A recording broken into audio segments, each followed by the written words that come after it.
Now we're just going to go ahead and do the same calculations we did before. We're going to want to pick our landing spot, which is probably good right about here.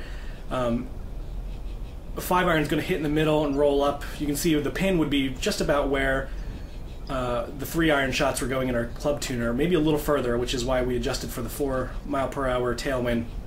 So I think this is a good landing spot right here. You can see, if we kind of take a look at our green, it's down 1 foot here, but then 2 foot there. So there's actually a little bit of a ridge right there. So we're actually going to want to kind of aim for that ridge if we can, and that'll help slow down the shot a little bit, and then we can add spin if we need to.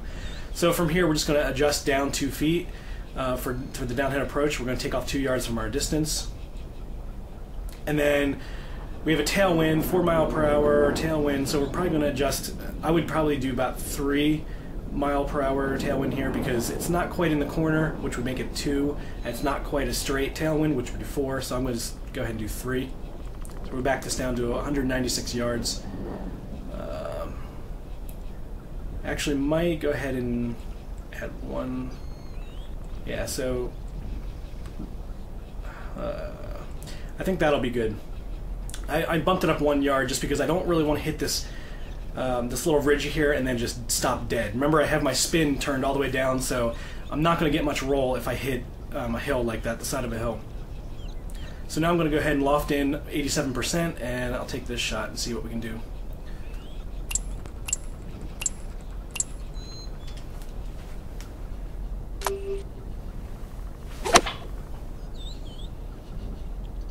It's looking pretty good. I have to spin it a little bit.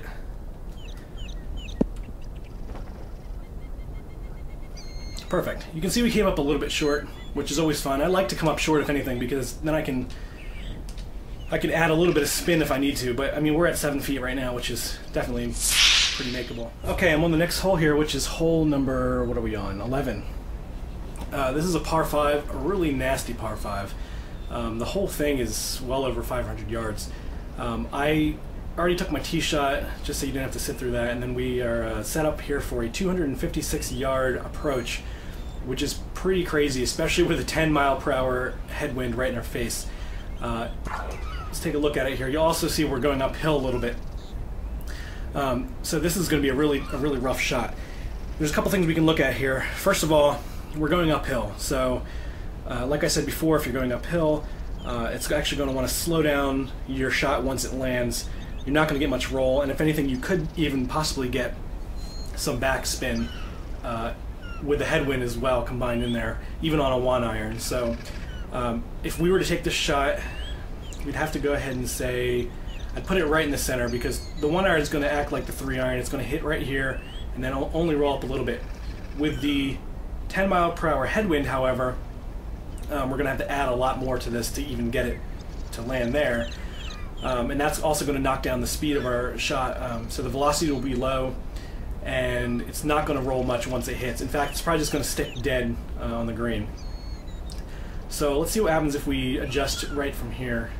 We'll go up 3 feet for the uphill approach, 3 yards for that, and then we have our headwind, which is 10 mile per hour directly in our face, so we have to add 10 yards of distance for that, so we're going to go up to 269 here. Alright, you see that flipped us into the 3-wood, which means this is going to be a really tough shot. Sometimes I might just say, okay, well, it wants me to hit a 3-wood, I have to hit a 3-wood, how about I just plan on coming up short and adding spin and hitting this 100%. The only problem with this is, I think if this comes up short at all, I don't think my forward spin is really going to do much, because like I said, we're hitting this little ridge right here, we're going uphill, we have a headwind, so the spin's, I think, going to come up short anyway. I think we probably land somewhere in this area up here, which is a little further than I would want to be. If it was a really competitive game and it was really close, I'd probably go ahead and just take that safe shot. But for the sake of the argument, I think I'm just going to go ahead and do the 3-wood, so you can kind of see how I would do that as well. 3-wood is really hard to loft and really figure out the distance for. I don't generally hit 3-woods a lot, except for these situations, which is really extreme. If I fully lofted a 3-wood, which would say put it at 65% power, it's still going to overshoot this. it doesn't really take off a lot of distance when you loft the 3-wood, so I know that if anything I'm probably going to hit in the back of the green and roll off. So what I'm going to have to do here is I'm going to have to actually do a full loft and then try to take off the power a little bit of my swing. I'm probably going to go down to like, I don't know, somewhere in the 80s would probably be good. So to get this to even hit around here and roll up, we're going to have to make some kind of nut shot like that. So yeah, that's right, I just called it a nut shot. Love my terminology. Anyway, let's go ahead and try to do this. I have mulligans turned on, so if this doesn't work, and I'm really embarrassed by my shot, we might do another one just to see if I can get it up there. But so I'm going to go ahead and fully loft this, and then we're going to have to try to swing a little softer, try to get somewhere in the 80s, maybe like 85 or something like that.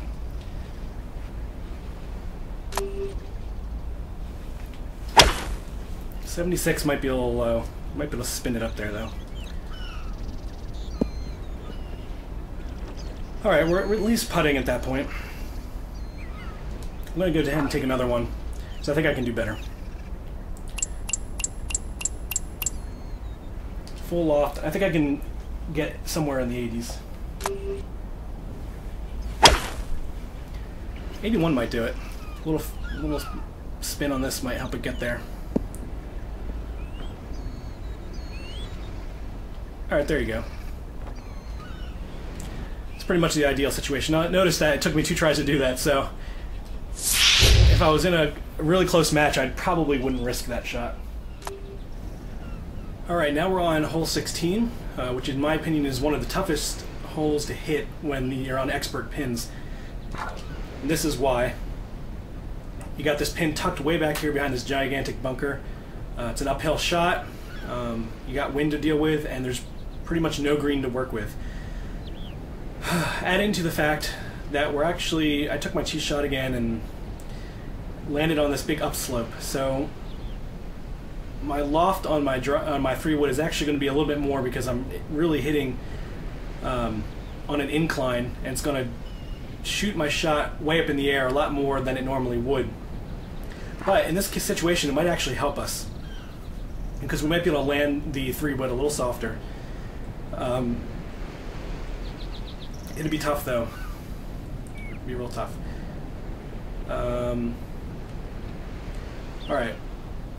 Again, if I were in a competitive situation, I probably wouldn't risk this shot, but let's just try and hit this and see what we can do. To even get this thing to land anywhere close we want, we're probably going to aim for the middle of the circle again, which is going to be probably somewhere in this region right here. So ideally, we want to bounce it off the fairway and just have it roll up. We're hitting uphill into a headwind, so again, it's going to knock down the shot. It's not going to roll as much once it hits, and if anything, it might actually kind of stick, even though it's a 3-wood. Remember, we're actually hitting up the incline as well, so that's adding more loft.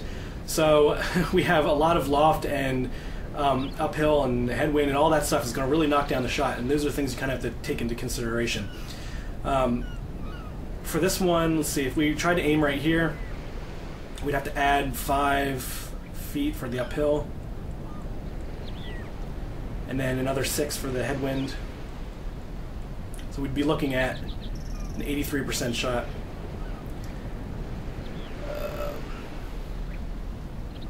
I think the best thing to do in this situation is loft up the 3-wood even more.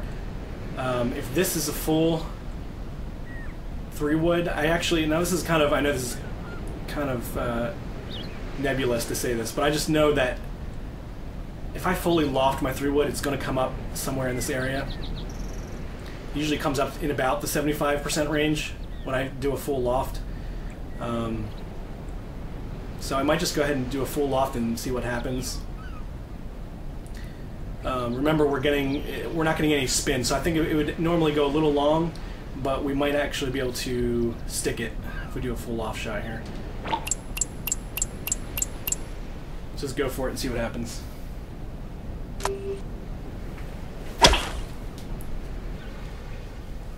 Alright, this is actually looking pretty good. Might actually come up a little long. Alright, that's a pretty good shot. Let's take that one again. Notice that we landed right about What do we do? Land right here? So yeah, that was about a 75% shot. I actually had to put forward spin on it a little bit, didn't I? Or did side spin? If we put forward spin on it, it probably would have inched it a little closer. Let's try it again.